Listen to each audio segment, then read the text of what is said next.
if we're looking for bold, is there any chance that that's not true? Like, I don't think Washington is going to be willing to dip all the way down to 11 where the Vikings are.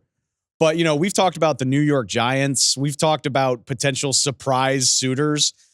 Is there any room for possibility that that could be on the table? I don't really think so. But again, I'm just trying to cover all my bases.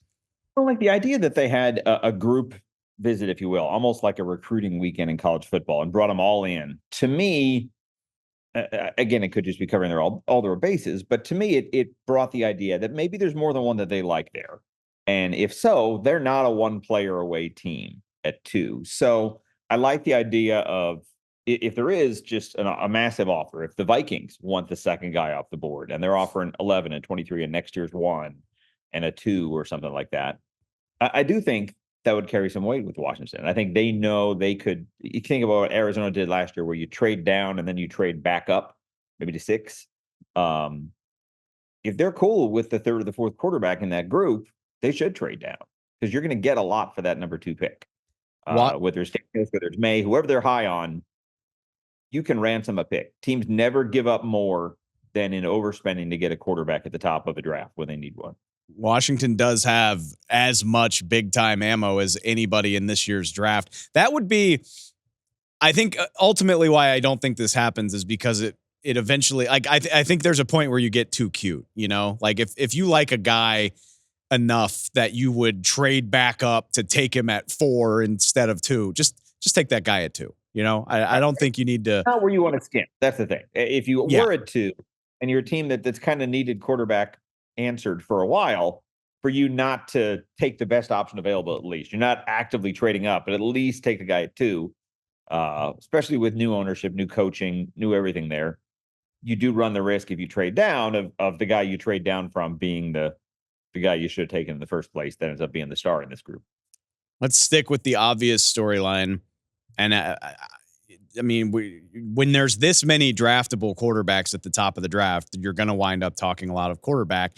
But with all the time we've spent on it and all of the copy and podcasts and TV that's been made about quarterbacks going 1, 2, 3, 4, or all of the big 4 quarterbacks going in the top 5 of the draft, I'm just going to trust that it usually doesn't work out that way. I'm going to trust that NFL teams evaluate these things so much more differently than we give them credit for. Like we do all these months of groupthink. And for the most part, we get the gist of it right, but you can never completely predict. And all it takes is one team having a different opinion to throw the rest of it into chaos. So my bold prediction is somebody's falling. And I don't mean like this crazy drop all the way down to the end of the first round or anything like that.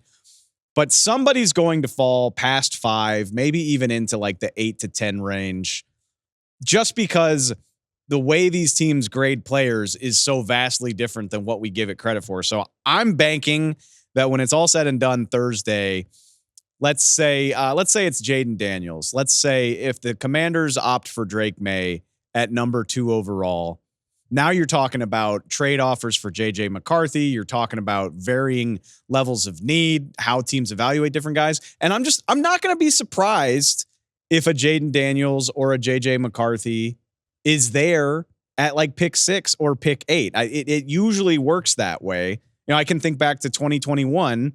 There was so much smoke about Mac Jones being a top 3 pick, and he fell to 15 before the New England Patriots eventually snatched him up. I could see something similar like that happening this year. Right. And there's definitely those models where I think we fall into the trick of saying, oh, quarterbacks are the shiny objects of every draft class. So teams are going to go crazy. Teams are going to trade up. Everyone will do as much as possible to get, and we've kind of decided the number's 4 quarterbacks, and then it drops off after there. But maybe McCarthy isn't that popular. And so I always like when you see just some kind of outlier in a mock draft where it's like, wow, okay, the Vikings actually got McCarthy at 11. Like they didn't have to trade up. They just recognized that maybe not everybody was so enamored with him that they would move up. Giants pick a different need at 6. There's a couple of non-QB teams between them. And next thing you know, he's there at 11. And they didn't have to give up much to get the guy they wanted. Some people had him getting at 3 or 4. Yeah, and I brought up a similar thing, a similar idea in this vein is I think the narrative around the New England Patriots right now is quarterback or trade down. And that certainly makes a ton of sense. But then you think of it inside the Patriots war room where they have this very specific board. If the two guys that they love the most are gone in the top 2 and they don't really love their option at 3, and maybe they're not getting the phone calls they were hoping for, Marvin Harrison Jr. is sitting right there as well. I think stuff like that gets lost in, we'll call it the groupthink. And I get it. Like, we all think the same way because these things make sense. But I'm just here to tell you this stuff never completely goes according to script. And so I think one of these guys, like I said, it's not going to be a huge fall, but I just don't think we should be surprised if one of these guys is there at 8, 9, 10. Yeah. I mean, can you imagine the celebrations in Minnesota if they get themselves a quarterback without having to make that trade? I mean, I don't think that's likely, but how exciting would that be? Oh, yeah. Well, and you mentioned Marvin Harrison. I go back. Marvin Harrison was probably the first real draft crush in this class for me as just an elite. Wow, that guy's going to be a 100 catch, 10 touchdown guy every year of his career. And I think because he's out of sight, out of mind, he didn't do anything at combine. I think we've forgotten about how good he was as a receiver. And if I go back to like November, I wanted to know where Marvin Harrison was going to go.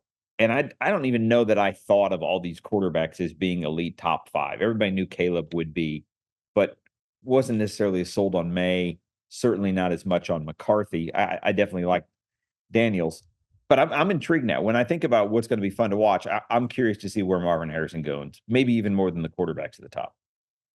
There's so much room for variance. Like I just said, I think 3 is at least possible.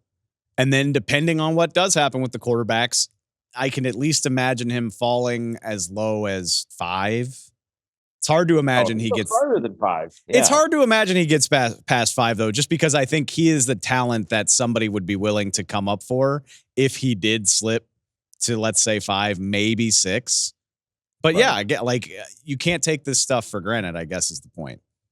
Right. Well, and the Chargers are a team that's so void of receiver that if they would have to really like one of the other receivers maybe to not take him if he were to fall to them, I guess. Which along those same lines, there's bound to be teams with a higher grade on Malik Neighbors or Roma Dunze. We'll see how that plays out.